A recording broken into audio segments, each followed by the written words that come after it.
Hey guys, welcome back. It's Lucky Ghost here, and today we're going to go over things I wish I knew before I started playing Last Epoch. This game is amazing. It's going to be a fantastic addition to the ARPG genre, and I've been having a ton of fun with it. But as I played the game, I've learned a lot, and there's a lot of things that would have made my first playthrough that much more fun. So here's a list of things I wish I knew before I started. First of all, you're going to be playing through the campaign and playing through the game, and it's going to take you through all these maps and all these eras, and eventually, before you finish the campaign, you're going to be given the option to head straight to the monoliths, or this game's version of mapping or nightmare dungeons. However, there is something to be said for finishing the campaign, even though you don't have to. And that is, when you finish the campaign, you're going to be given a reward, and that reward is +1 to every single attribute. So you're going to get 1 strength, dex, intelligence, attunement, and vitality. While it's not a massive reward, it is big enough to make it worth finishing that campaign. Okay, the next thing that I wish I knew was that while there are 3 dungeons that you can do, and you can come here and you can do Soulfire Bastion. This is the one you can come and you can do this anytime. There's no real prerequisites other than having the key, which you'll find all over the place in the game. You're not going to be short on dungeon keys.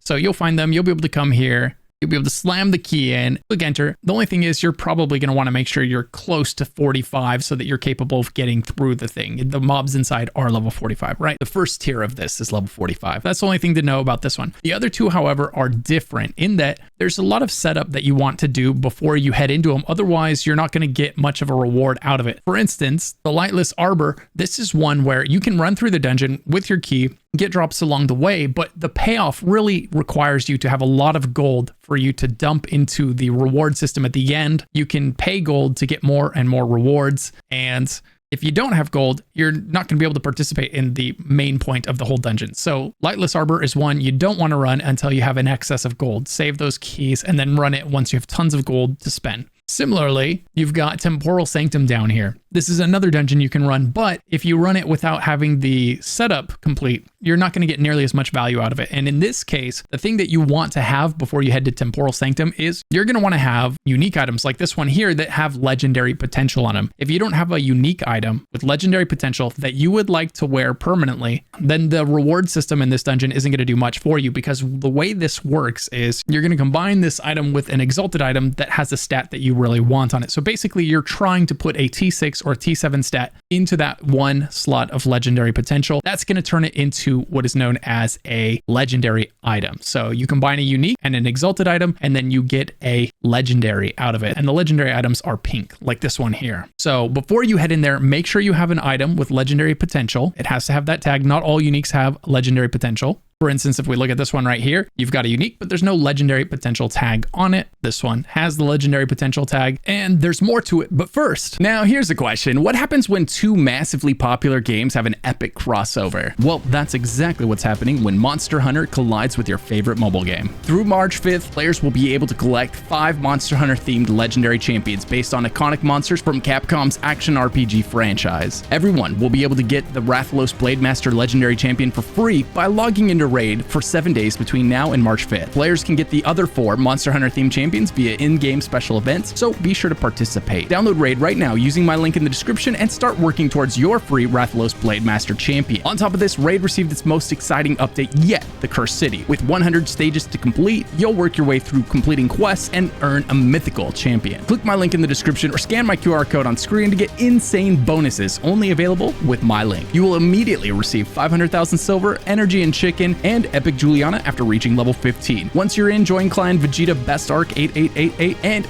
I'll see you on the battlefield. Massive shout out to Plarium for sponsoring the video and helping make these massive projects possible. Thanks for listening. Now let's get back to the video. The other thing that you need to make sure is that the exalted item that you want to take the stat off of and put it onto your legendary potential unique, it has to be the same type of item. So in this case, I made a chest piece, and so I had to have a unique chest piece with legendary potential, and then I had to have a exalted chest piece. Just be aware of the fact that you don't get to pick which stat on your chest piece gets slotted onto your unique. It pulls one at random. In this case, for me, it grabbed the cold resistance, which was not the stat that I wanted. That was not my T6 or T7 roll that I was hoping to put on here. Although, you know, I could have definitely ended up with worse. So not always lost. The next thing to be aware of is the fact that mob XP caps at 5 levels above your own. So even though you can go and face off against enemies much higher level than you, or you could be in a game with a friend that's killing things much higher level than you, the XP that you're getting is going to be capped at 5 levels above you. So you can't really be power leveled in the way that you can perhaps in some games.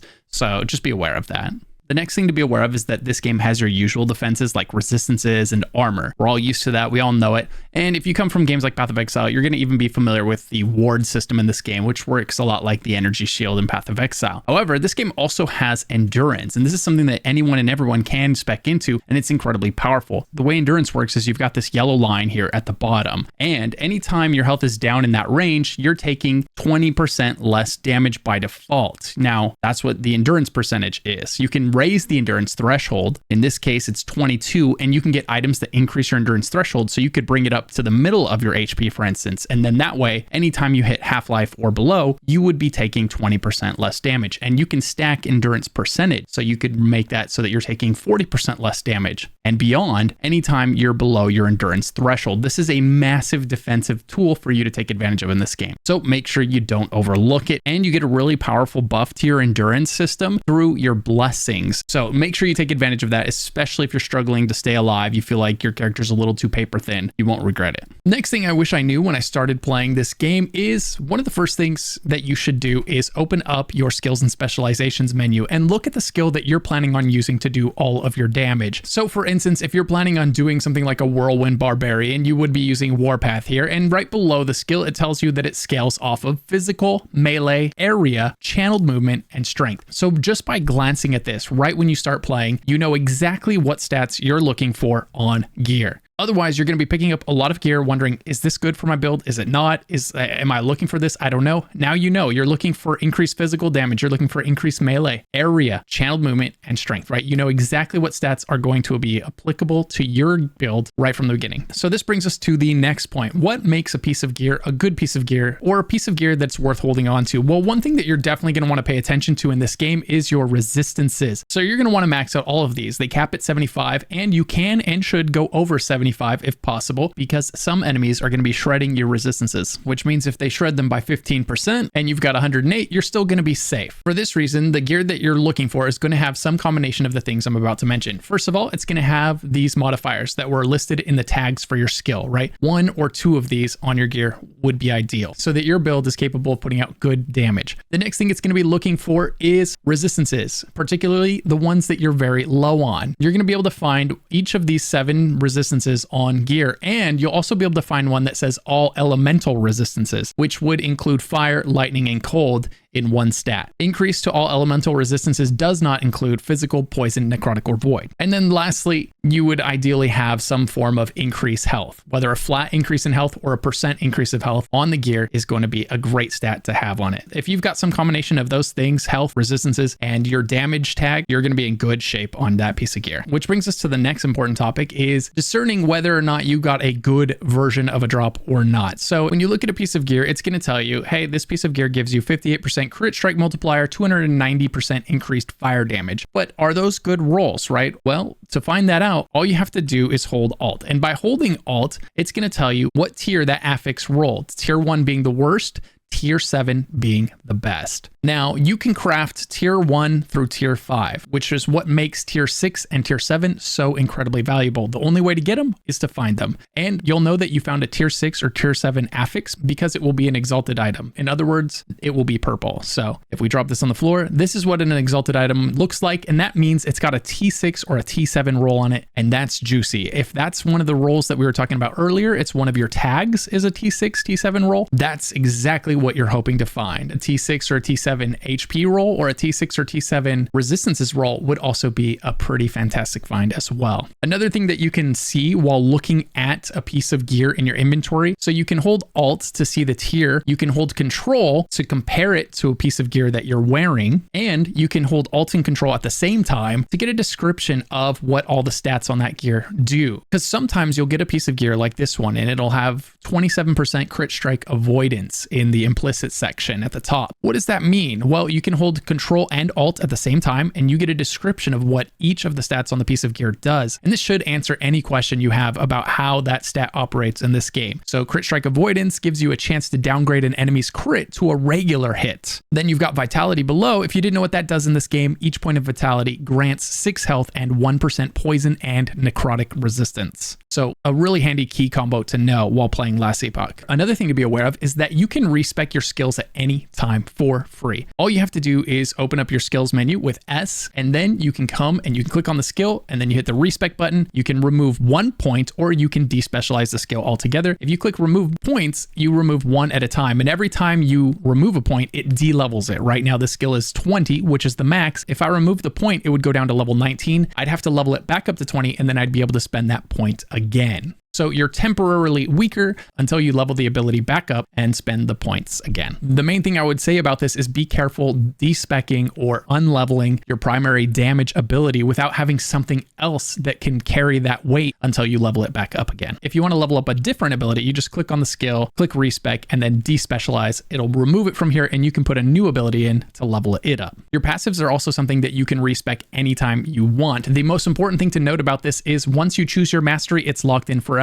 So if you start as a Sentinel, you'll be able to choose Void Knight, Paladin, or Forge Guard as your masteries. You get to pick one, and the choice that you make is forever. It's permanent. You cannot undo it. So choose wisely and just recognize that you're locked into that moving forward. And the only way to get a Void Knight build after you've chosen Paladin is to create a new character. When something is your mastery, that means you get to use the full skill tree. So for Paladin, we can use this full passive tree. For Void Knight, we can only use half of it up to this chain right here. We can't go past this chain and use the back half of this passive tree. Those limitations aside, you can respec anytime you want to just by talking to this guy with the brain over his head. You just come here, you talk to him, spec, and for a small fee, you can respec any of your passive trees. I could, if I wanted to, pull one skill out of here, and it's only going to cost me 1,300 gold. That's a really trivial amount of gold for me at this point in the game, and it will be for you too. So respecing your passives is something you can do anytime. So don't stress, put things where they sound fun. This is absolutely one of the only ARPGs where you can actually put your own build together and get through the game just fine. Just about every skill I've tried has been completely viable, and it's been a lot of fun. And I'm hearing everybody else say the same thing. So definitely lean into skills that look fun and consider playing this game without following a build guide. If you've always wished that you could come up with your own builds in an ARPG, this is the one for you. My next tip is be a hoarder. There's nothing wrong with saving tons and tons of gear, especially when, like we mentioned earlier, you're going to look at your skill in your skills and specializations page under, that's S on your keyboard. So you look in here, you look at the tags on the skill, you say, okay, it's scaling on physical, melee, area, channeled movement, and strength. And when you find an item with that stat on it, even if it's a bad item, it's not a bad idea to toss it in here and save it. That way later, if you want, you can put it in here, and then you can use a rune of shattering, and you could pull the rune for that passive off of the item so that you could put it onto a new, better item later on, or upgrade the tier of it if it's already on another item. So be a hoarder. You've got unlimited stash tabs, and best of all, you can search for anything using this quick view search window right here. If you search for a certain stat, like if I was looking for anything with throwing damage on it right now, it will eliminate all the tabs that don't have an item with throwing damage. These tabs that are still here will have at least one item with something relating to throwing damage on it. The inventory system in this game is amazing for so many reasons, because you can buy nearly unlimited tabs with in-game gold, because you have this sorting functionality where you can put tabs inside of categories like this and keep it really organized, and because you can search and have it eliminate any tab that doesn't have what you're looking for. Just remember to exit out of the search when you're done, so you're not wondering where that one tab or that one item went that you can't find anymore. You got to close out the search, otherwise it's going to keep hiding those windows for me. Your next one is, if you're wondering what any attributes do, you can come in here and hover over them, and it tells you. You might find a piece of gear that says +1 to attunement, and that's probably a stat you haven't seen in another game. Attunement in this game is just a stat, much like vitality, intelligence, dexterity, or strength. And attunement is going to give you 2 mana per point, as well as scale on the damage for some abilities. The next thing that I overlooked my first time playing the game was that as you're questing through the game, down here in the bottom left corner of your map, it's going to tell you how many passive point rewards you have earned and the total possible. So right now in the game, it says I've earned 15 out of 15, and for idle slot rewards, I've earned 8 out of 8. You want to keep doing side quests that you find. You'll keep doing these side quests over here until it tells you that you have maxed these out. At that point, you can stop doing side quests if you want to, because you're not unlocking any additional power. You're not getting more passive points to spend inside of your passive tree, and you're not getting more idle slots to put your idols in. Idols work just like charms from D2 if you played Diablo 2 back in the day, except they have their own storage space, because these developers like us to be happy and they don't want to see our inventory filled with charms. Next quick tip is that the game does have a crafting bench located at the anvil. You can see it on your mini map right there. And you can see it in game floating above the crafting station here. And you can click on it and open up your forge.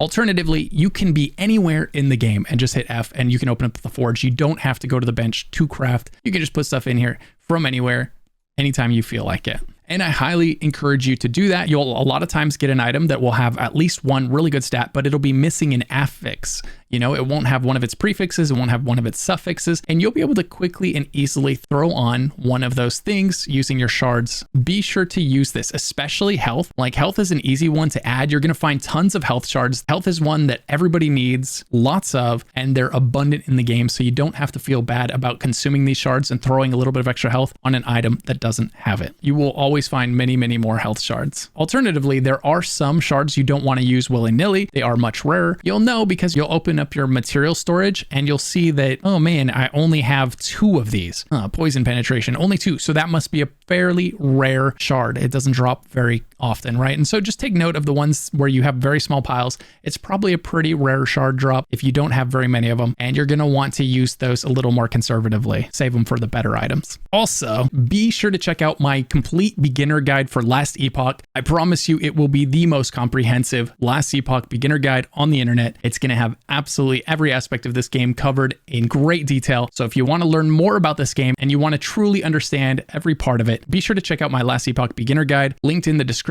of this video. All right, guys, that wraps it up for this video. Thank you so much for watching. I appreciate it. If you have any questions, leave them down in the comments below. I'll answer every single one. I absolutely love this game, and I hope you do too. Consider liking the video or just leaving a comment if you enjoyed it to help with the algorithm. Massive shout out to my YouTube channel members. Thank you so much for supporting the channel in the big ways you guys do. And a special shout out to the newest channel member, Ryan. Thank you so much for joining. And if you were interested, don't forget to check out the sponsor of this video, Raid Shadow Legends. You can find the link in the description below. And don't forget about the beginner guide that's linked in the description as well.